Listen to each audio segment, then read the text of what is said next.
Bienvenue pour cette première séance publique de la deuxième session ordinaire 2024. La plénière de ce dimanche 17 novembre comporte 8 projets de loi, dont l'examen des comptes annuels des 4 établissements publics. Puis, pour la durée restante de la séance, il sera question de 2 projets de ratification d'accords, un projet de politique générale, politique nationale et un projet de stratégie nationale. Concrètement, l'ordre du jour est le suivant. Projet de loi numéro 65, AN 24, 9e législature, portant adoption des comptes financiers de l'Agence nationale du tourisme, ANT, pour l'exercice 2022.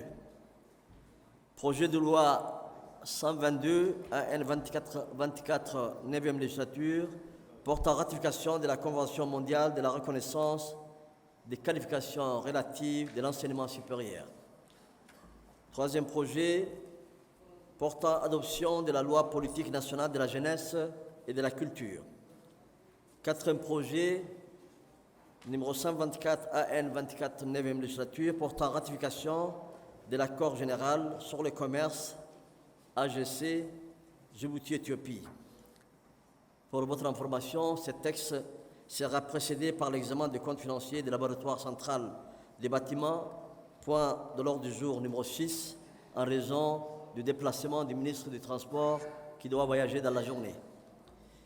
Projet de loi 125 AN 24 9e législature, portant adoption de la stratégie nationale d'alphabétisation fonctionnelle des adultes 2024-2029. Sixième projet, comme je vous l'ai annoncé, on va la faire après les troisièmes. C'est les projets de loi 127 AN 24 9e législature, portant approbation des comptes financiers du laboratoire central des bâtiments et de l'équipement, le CBE, pour l'exercice 2023.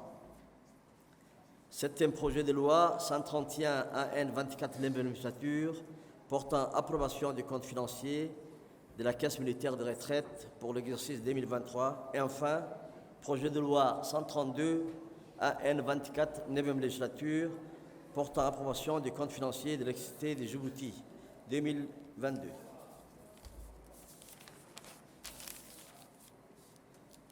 Nous allons commencer par le premier projet, à savoir le projet de loi 65 de l'Agence nationale du tourisme pour l'exercice 2022.